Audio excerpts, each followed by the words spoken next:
ज्ञानवापी मंदिर, मस्जिद या बौद्ध मठ, इसको लेकर अब एक नई जंग शुरू हो गई है। सुमित रतन जी इस वक्त मौजूद हैं हमारे साथ, बौद्ध धर्मगुरु हैं। सुमित जी, आपने एक रिट डाली है सुप्रीम कोर्ट में, बताइए क्या है इस रिट में और कैसे आप कह रहे हैं कि वो मंदिर या मस्जिद नहीं बल्कि बौद्ध मठ है? एक्चुअली जब किसी की संपत्ति और ज़मीन कब्जाई जाती है तो जो उसका मालिक होता है उसे दुख होता है। 1250 साल बौद्धों की संस्कृति का भारत में शासन रहा है। इस्लाम को 1400-1500 साल हुए हैं और जो ब्राह्मण धर्म है और जो देवी देवताओं का काल है इसकी उम्र 1200 साल है। गुप्त काल के बाद मैं भारतीय इतिहास का विद्यार्थी हूँ। हमने जब इतिहास पढ़ा तो पता चला कि राजा शशांक पश्चिम बंगाल का राजा है और वह शैव मत को मानने वाला है और उसने ज्ञानवापी के स्थान पर बने बौद्ध मठ को ध्वस्त कर दिया है और वहाँ पर हिंदू मंदिर, शंकर का मंदिर बना दिया है। बाद में इस्लाम के लोगों ने वहाँ मस्जिद बनाई। जब ये बात हमें पता चली, जब हमने तमाम इतिहास खंगाला, तमाम भाषाओं के इतिहास खंगाले, तब जाकर के पता चला हमें। तो हम लोगों ने निर्णय लिया, पूरे लगभग 40-50 करोड़ भारत में बुद्ध के अनुयायी रहते हैं, जो अम्बेडकरवादी हैं, विज्ञानवादी हैं, सब लोगों ने साझा निर्णय लिया कि हम अपने हक की लड़ाई लड़ेंगे और हम भी एविडेंस के साथ सुप्रीम कोर्ट में जाएंगे और कोर्ट से कहेंगे कि भाई मेरे साथ न्याय करिए। तो मैंने अपनी याचिका दायर कर दी है। अब देखते हैं एविडेंस के आधार पर न्याय होता है या फिर धार्मिक आस्था पर न्याय होता है। राम मंदिर की तरह देखना बाकी है। मुस्लिम पक्ष ने कहा कि हम 200 साल से ऊपर नमाज कर रहे हैं इसलिए वो मस्जिद है। हिंदू पक्ष ने कहा कि अंदर त्रिशूल के सिंबल हैं इसलिए है। आपका क्या मत है? आपके एविडेंस क्या कहते हैं? स्वास्तिक उसमें जो अंदर मिला है बौद्ध धर्म के महायान की परंपरा का स्वास्थ्य चिन्ह है। वहाँ जो त्रिशूल मिला है बौद्ध धर्म की महायान परंपरा का सिंबल है। वहाँ जो घंटे मिले हैं बौद्ध धर्म की महायान परंपरा के सिंबल हैं। वहाँ जो ब्राही लिपि मिली है, धम्म लिपि मिली है, इसका जन्म गुप्त काल से बहुत पहले हुआ है। पाली भाषा और धम्म लिपि के बाद परिष्कृत करके संस्कृत बनाई गई है। वहाँ संस्कृत कोई भाषा नहीं मिली, वहाँ पाली भाषा मिली है, धम्म लिपि मिली है। इस आधार पर हमने एविडेंस के आधार पर और वेंगसान फायान की यात्रा का भी जिक्र किया है।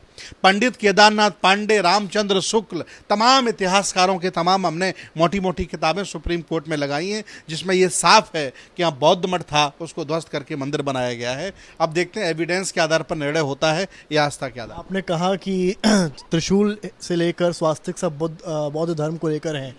वहाँ जो तथकथित शिवलिंग पाई गई है, जिसको मुस्लिम पक्ष फवारा कह रहा है, हिंदू पक्ष शिवलिंग कह रहा है, उसका क्या औचित्य है? उसके लिए हम पार्टी बन जाते हैं। इसके बाद हम सुप्रीम कोर्ट से अनुमति मांगेंगे कि हमारे बौद्धों का एक दल ज्ञानवापी का दौरा करेगा और दौरा करने के बाद मेरे पास भाषाविद, इतिहासकार पूरे भारत के हैं, भारतीय पुरातत्व सर्वेक्षण के रिटायर कई मतलब कह सकते डायरेक्टर लेवल के अफसर हैं। हम सारे लोग जाएंगे और वहाँ के पत्थर की उम्र बता देंगे, वहाँ की भाषा की उम्र बता देंगे और वहाँ बता देंगे किस काल में बना है। इतना भारत के पास मटेरियल है और जाँच एजेंसियों के पास इतनी पावर है। वो सब तो ऐसा ही भी कर रहा है ना, सर्वे तो कल से शुरू हो रहा है, वो लोग भी करेंगे। तो हम उसका स्वागत करते हैं। भारतीय पुरातत्व सर्वेक्षण जो जांच कर रहा है उसका हम स्वागत करते हैं और हम चाहते हैं कि निष्पक्षता से जांच हो, दूध का दूध पानी का पानी हो जाए। तो आपने जैसे कहा उम्र पता करने की बात, आपके हिसाब से बौद्ध धर्म हिंदू धर्म से पहले है?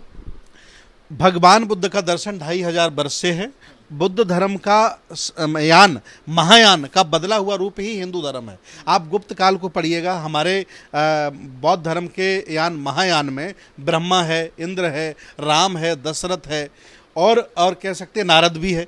तो सारे देवी देवताओं के फोटो चित्र गुप्त काल के बाद मिलते हैं। इनकी जो उम्र है देवी देवताओं के मिलने की, जो भारतीय इतिहास बताता है, मैं भारतीय इतिहास का विद्यार्थी हूँ, वो 1200 साल है। इस्लाम की 1400 साल है और बुद्ध का दर्शन 2500 वर्ष पहले से। पर आ रहा हूँ 2500 वर्ष पहले से है। तो जब ऐसा ही सर्वे करेगा वहाँ पे एक और इमारत का सर्वे, तब तो फिर उसमें इमारत में निकलना चाहिए ना कि 2500 पुरानी इमारत। नंबर 2, जो इस वक्त वजू खाने में जो शिवलिंग या फवारा मिला है उसका जब कार्बन डेटिंग करेंगे तब भी दूध का दूध पानी का पानी हो जाएगा।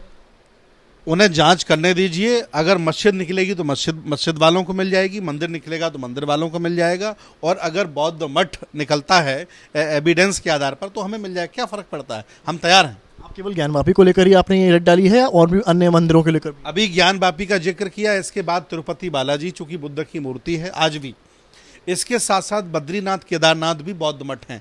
उनका बनाने का ढंग देख लो, उनका स्ट्रक्चर देख लो, उनकी उम्र देख लो, आदि शंकराचार्य का आगमन देख लो, इसके पहले भारत में क्या था वो देख लो, पूरा इतिहास है। मेरे पास इतना बड़ा एविडेंस है, लगभग 800 पेज का एविडेंस हमने ज्ञानवापी का दिया है और 1000 पेज का इसका भी देंगे। और एविडेंस के आधार पर अगर निर्णय होता है तो तिरुपति बालाजी, बद्रीनाथ केदारनाथ भी बौद्ध मठ होंगे। आपने केदारनाथ की बात की कि वो बौद्ध धर्म का मंदिर रहा है, तो बौद्ध धर्म में ज्योतिर्लिंग कहाँ से आ गए?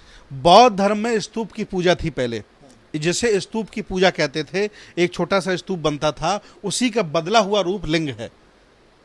इसकी उम्र 1250 साल है, इतिहास उठा के देख लीजिए। श्रावस्ती में भी स्तूप है, उनकी जो बनावट है वो शिवलिंग से काफी इतर है। नहीं है, सम्राट अशोक की लाट है, उसको काट छांट करके स्तूप बनाया गया, या किसी स्तूप का, मनौती स्तूप का रूप शिवलिंग है। ये बहुत बाद की घटना है, भारतीय इतिहास पढ़िए। सम्राट महापद्म नंद से शुरू होता है, पाल साम्राज्य चलता है, मौर्य साम्राज्य चलता है, नागों का साम्राज्य चलता है, हर्षवर्धन का साम्राज्य चलता है, पूरा गुप्त वंश जहाँ चलता जहाँ है। ज्ञानवापी हो या केदारनाथ, अगर वहाँ ज्योतिर्लिंग हिंदू पक्ष कहता है तो वो आपके हिसाब से स्तूप है। बौद्ध धर्म का कह सकते हैं कि बौद्ध धर्म का